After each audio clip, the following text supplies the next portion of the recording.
Hello everyone, this is Sagar Bansal. Welcome you all to my YouTube channel. कैसे हैं आप सभी लोग? सो पिक देख के समझ में आ ही गया होगा कि ये वीडियो किसके लिए खास। ये वीडियो है आपके 9th क्लास के बच्चों के लिए, फिजिक्स के लिए।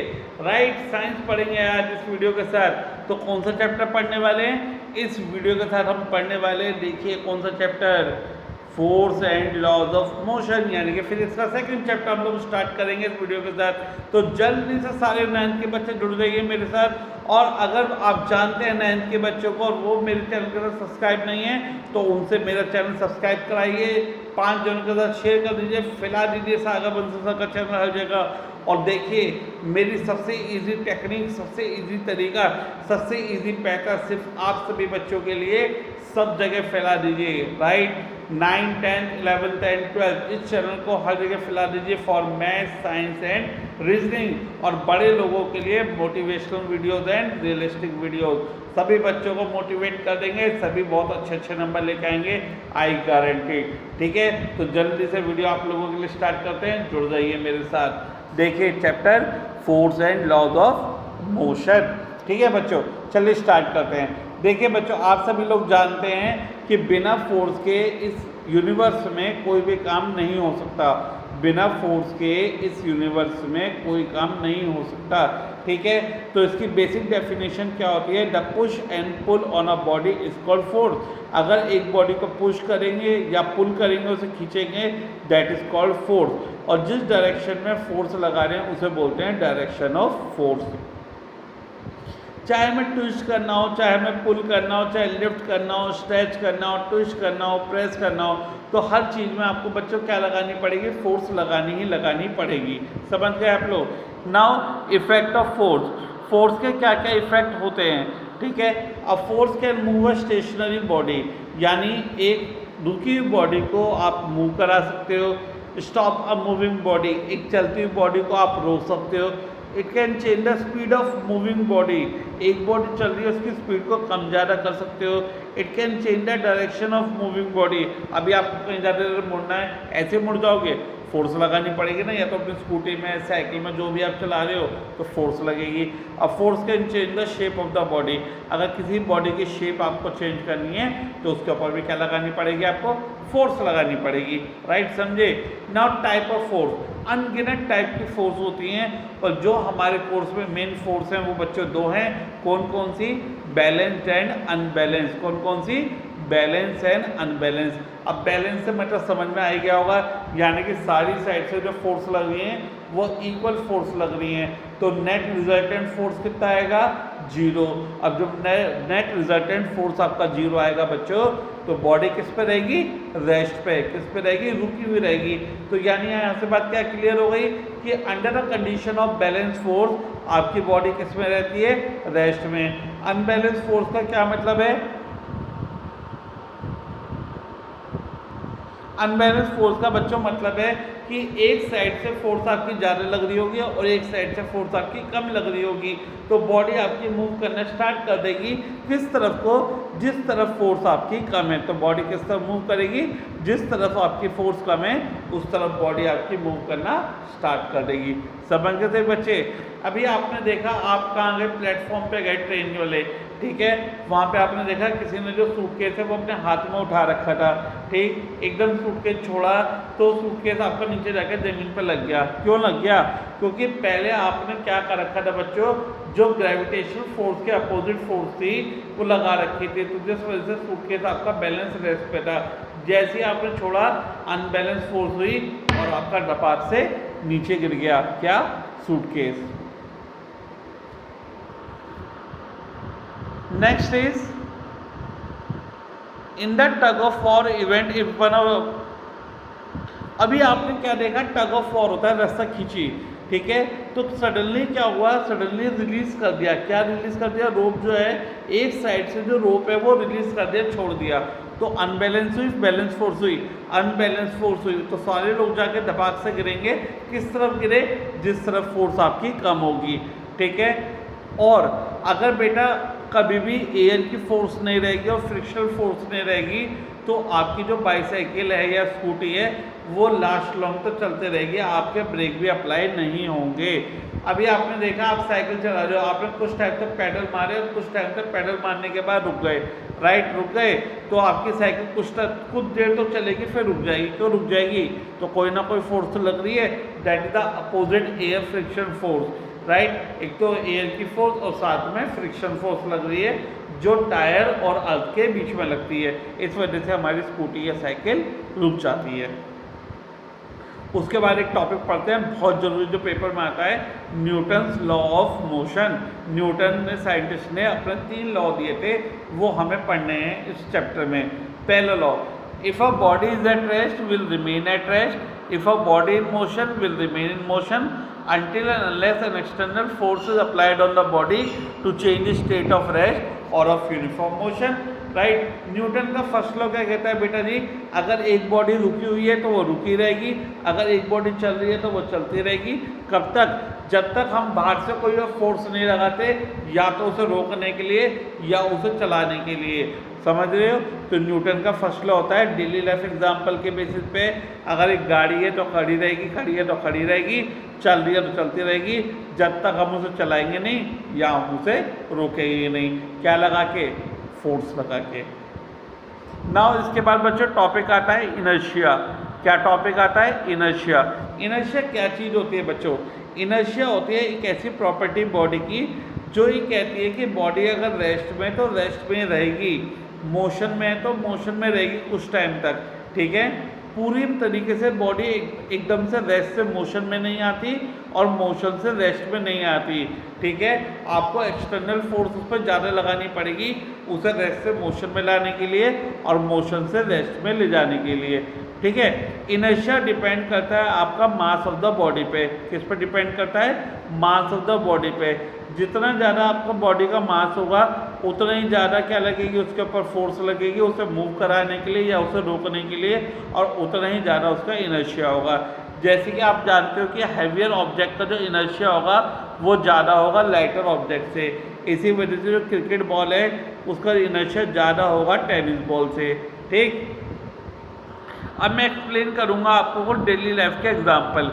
जैसे आपने देखा आपके पास एक कारपेट है, आपने बहुत से लोग देखे होंगे कि कारपेट लेते हैं और पड़ोसी की दीवार पर ले के मारते हैं, ठीक है, बहुत सारी धूल निकल के आती है। ऐसे आपने क्या काम करा, घर के बाहर एक कारपेट को क्या कर दिया, हैंग कर दिया, लटका दिया और एक स्टिक लिया और उस पर बीट करना स्टार्ट कर दिया, ठीक है। तो आपने देखा डस्ट पार्टिकल बाहर आ जाते हैं। क्यों बाहर आ गए बच्चों बताओ, सोचो 30 सेकेंड्स।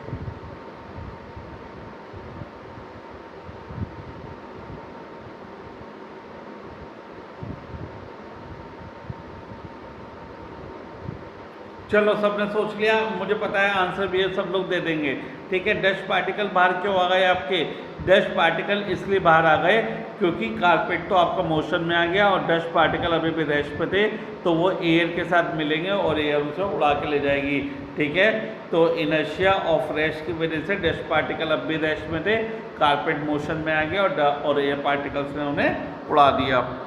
अब if a tree shaken suddenly, अभी आपको बच्चा लोग पता है कि जब हम ट्री की ब्रांचेस को अगर हिलाते हैं तो कुछ आपके जो पत्ते होते हैं, कुछ आपके जो फल होते हैं वो टूट के नीचे गिर जाते हैं। क्यों?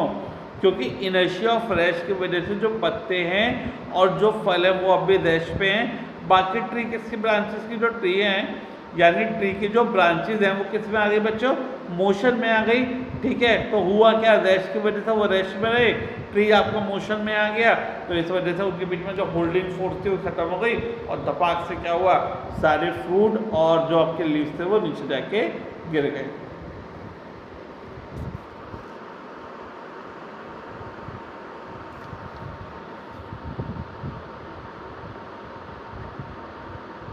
अब ये तो डेली लाइफ एग्जाम्पल है, ये तो आप लोगों को पता होगा क्या कि इफ़ अ कार और बस स्टार्ट सडनली, अगर एक कार और बस को हम सडनली स्टार्ट करते हैं तो बताओ कि को जाके गिरेंगे, पीछे की तरफ को।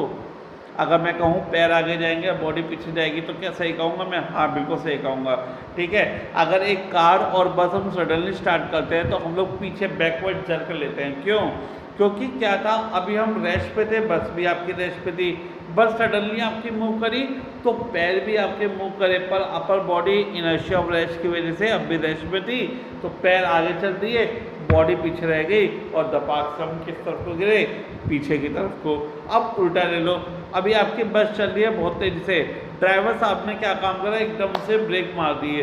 ड्राइवर साहब ने जब एकदम से ब्रेक मार दिए तो हम भगते भगते भगते भगते साउथ की पिक्चर की तरह शीशा तोड़ के बाहर, ठीक है, ऐसे ही। पर नहीं, ऐसा नहीं है, ऐसे नहीं करना है। हम लोग किस तरफ को गिरेंगे बच्चों, आगे की तरफ को गिरेंगे। क्यों हम लोग आगे की तरफ को क्यों जाते हैं, क्योंकि अभी बस मोशन में थी तो हमारी बॉडी भी मोशन में आ गई, राइट। अब जैसे ही रेस्ट में आई बॉडी कौन सी, बस की, तो हमारी बॉडी भी किस में आ गई, रेस्ट में। लेकिन नहीं, सिर्फ फुट आपके रेस्ट पे आ गए, बस रुकी, फुट भी रुक गए। अपर बॉडी अभी किस में, मोशन में। इनर्शिया मोशन की वजह से बॉडी आगे की तरफ को चली, पैर वहीं रुक गए, तो हम लोग आगे की तरफ गिरते हैं। थोड़ा पीछे रहना, आगे मत घुस जाना, कहीं शीशे में जाके घुस जाइए। Why it is dangerous to jump out of the moving bus? अभी आप लोगों ने देखा होगा कि बहुत सारे लोग क्या करते हैं, चलती बस से उतर जाते हैं, कूद जाते हैं, ठीक है, जेब में पैसे नहीं होते तो कूद जाते हैं बहुत सारे लोग, ठीक है।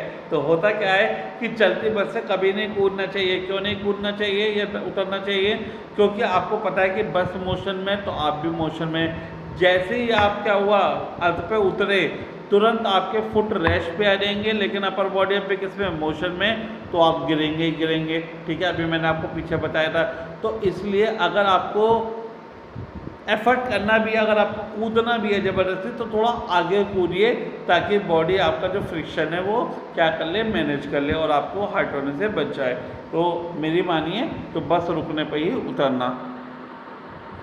नाउ मोमेंटम क्या होता है, it is the product of mass and velocity of the body. It is the product of mass and velocity of the body. Momentum को डिनोट करते हैं बच्चों P से, मास को डिनोट करते हैं M से, और वेलोसिटी को डिनोट करते हैं V से। तो इसका फॉर्मूला बन जाता है P = M/V, ठीक है। अगर एक बॉडी आपकी रेस्ट में है तो वेलोसिटी आपकी 0 हो जाएगी, और जब वेलोसिटी आपकी 0 हो जाएगी तो मोमेंटम भी आपका 0 हो जाएगा। कहने का मतलब क्या है कि एक बॉडी के अंदर कितना मूवमेंट है, एक बॉडी के अंदर कितना मूवमेंट है बच्चों, कौन बताता है, मोमेंटम। तो मोमेंटम को डिनोट करते हैं P से, फॉर्मूला बन जाता है P = M/V। सही बच्चे कर लेंगे। और जब बॉडी रेस्ट पे होगी तो मोमेंटम में क्या हो जाएगा, 0, क्योंकि वेलोसिटी 0 तो P भी आपका 0। इसकी जो SI यूनिट होती है बच्चों, वो होती है kg/s, क्योंकि फॉर्मूले में देखो M/V। M की यूनिट क्या होती है, किलोग्राम, V की यूनिट क्या होती है, मीटर/सेकेंड, तो बन जाएगा kg/मीटर/सेकेंड। और ये वेक्टर क्वांटिटी होती है क्योंकि इसके अंदर डायरेक्शन होती है वेलोसिटी में। अब एक कराटे प्लेयर जो टाइल को तोड़ देता है, हम तोड़े तो यार हमारे हाथ में दर्द होना स्टार्ट हो जाता है। ऐसा क्यों, ठीक है, क्योंकि बच्चों उसकी स्पीड इतनी ज़्यादा होती है, वो इतना कम टाइम लेता है, ठीक है। तो जो सडनली मोमेंटम क्रिएट होता है वो 0 हो जाता है। जब मोमेंटम 0 हो जाएगा, ठीक है, यानी कि बहुत ज़्यादा कम हो जाएगा और वेलोसिटी बहुत तेज हो जाएगी, तो वो आराम से क्या होगा, आराम से उसे तोड़ पाएगा। और हम कितना भी कोशिश कर लें तेज़ी से, हमारी उतनी स्पीड नहीं पॉसिबल है जितनी वो लोग लेके जाते हैं, और इसलिए हमारा हाथ टूट जाता है। पाइल ऑफ टाइल्स नहीं टूटती है, समझ गए, तोड़ना मत, नहीं तो हाथ टूट जाएगा।